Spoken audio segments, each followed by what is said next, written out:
Well, guys, we got a 2014 Chevy Cruze with the 1.4. Getting a couple of codes on it. One was the boost overpressure.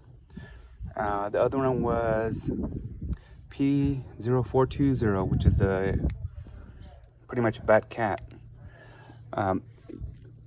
Ended up changing out the O2 sensors front and the one in the back over there. Still, the cleared alarm came back within about 15-20 miles. Still had the overboost pressure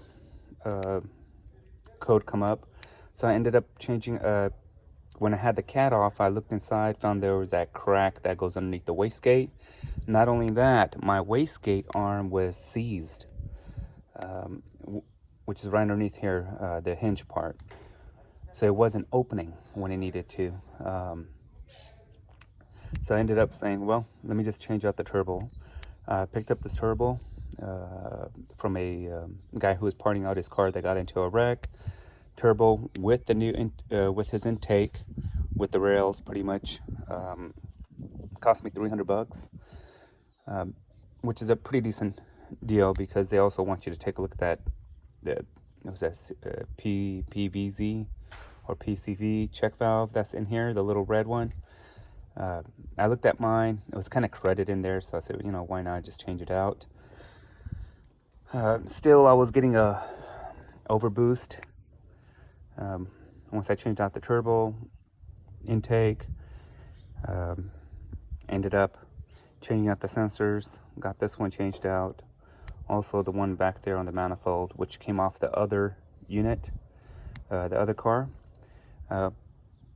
Throttle body came off of another car too, with 6,000 miles. Then went ahead and changed out this corrugated tube, which is supposed to be a check valve down there. Got that changed out. At that time, the high pressure fault, turbo overboost code went away, and I still got the P0420 fault, saying the cat's still bad. Ended up finding that this 90 right here, right about there, found it when I was changing out the turbo that it had a crack in it. Yep, that is electrical tape. They don't sell this 90 separate, they sell the whole thing. I don't got time for that right now. So I ended up ordering a cat through Rock Auto. Recommendations: do not buy any cats from Rock Auto, please.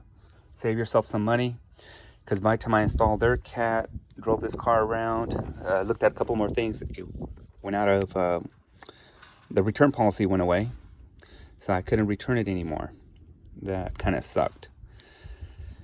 So in that case, well, that didn't work. Kept going on the Forbes, reading, found this troubleshooting guide, ran through every single step. It's clean. Couldn't find nothing wrong. At that time, I reinstalled the original cat back on. Same code for saying my cat's bad. So with the Rock Auto Walker California emission cat in the original, I still got that fault. In the meantime, I was going to clean out my garage, and I found this Jack's performance chip that you could put in here to gain that additional 15-20 horsepower. I don't feel no difference, but I actually bought that for my 2011 Chevy Cruze. And when I sold the car, I pulled the chip off, and long story short, I was like, let me install the chip. Just maybe it'll fool the emissions. But in the meantime, what I ended up doing, I ended up purchasing a cat. It was already in order. Got it from somebody from eBay. It's not returnable, but it was the original with the new part number, which was, I forgot what the part number was, but this is the new one. The latest and greatest part number for the cat. I undid this plug right there. And what I find? Oil inside that connector there. In my heart, I have a feeling that's what was shorting it out.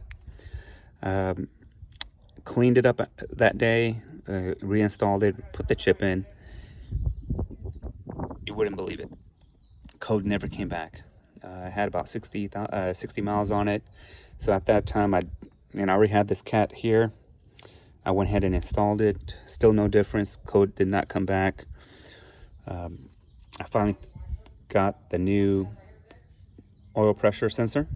I'm not sure if you could tell, but let's see if I get some sunlight up in there. Well, long story short, we got oil in there. Pretty much. That sensor right there is a new one, which I got from AutoZone. But that one single wire that goes all the way through, wraps around, ends up going into there. Well, guess what? That's what put the oil in our ECU. Got the sensor, just installed it today. Of course, I had to disconnect the battery, so I'll run it another 60-80 miles. Hopefully it'll reset, and I believe that should pretty much do it. I hope it doesn't come back. People saying, well, why you didn't take it in to get it diagnostics? I did. Took it over to GM up in Fremont, and they told me it was a bad cat. I still doubt that was the issue. I want to say it was the oil inside the ECU that caused it. I also did change out the valve cover, even though my original one was still good. One thing a lot of people were complaining that once they change it, they get an oil leak. You just got to remember to put some RTV right there. I use Ultra Blue. A dab here and dab on the back side, because that's where the block comes apart, or we'll say the head. That's all I got to say, man. Don't waste your money. If you want the steps, I would say check all the connectors. Also, check the connector from the temperature sensor, which is right down there, right? I heard the temperature sensor also fails and the diaphragm breaks, which will push antifreeze to the same plug. Make sure you guys keep a note of that. Check this connector. All you have to do is unplug them. You unplug it and you got oil, sensor's bad. Of course, most likely you might have made it up here. Hopefully you didn't. Pull that plug off the center one. Disconnect your battery before you do. What else we got? Check the plugs, all of them. Throttle body, distance plug, the plug over there. Make sure all that plug on that solenoid, three-way solenoid is in. The plug that's for the wastegate valve is in. Just go through them. Once you check all the plugs, everything looks good. At that time, I would do the O2 sensors. Wait, hang on, step back. Make sure this tube right here is not cracked. It usually cracks around. Mine cracked on the back side over here. You can check that. Check the check valve here. You can pull this off, this corrugated tube. If you could blow back through it, say from check valve backwards into the manifold, you could try to clean it out. It's just a rubber diaphragm. If that doesn't work, change that out. It's only 20 bucks on Amazon. Get that knocked out. Let's see what else we got. 20 bucks so far. Remember, check your PVC. This little valve right here, just put your finger here. If it runs smoother, you're good to go. If it's no change, no air, no nothing, you can easily put a rubber glove there, see if it gets sucked in. It's not going to get sucked in all the way, of course, but at least it'll hold onto that hole right there. What else we got? Then let's do the O2 sensors.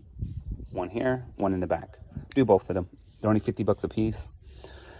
So if everything else here, so far we spent 20 on that, 100 on the sensors, nothing else, everything tests good, then you change your cat. That's it. Don't waste your money on anything else. So you just, and do not buy from Rock Auto. You want to buy OEM. You are going to fail if you buy an aftermarket cat, even if it says California emissions. Forget it. There's a guy on eBay, he sells them for pretty cheap. It's about, I think, $550, $150 for tax and $50 for shipping. So you get about $650. You'll have a new cat, and it's up to date, brand new. If you have any questions, let me know. I'll be more than happy to answer them. Thank you.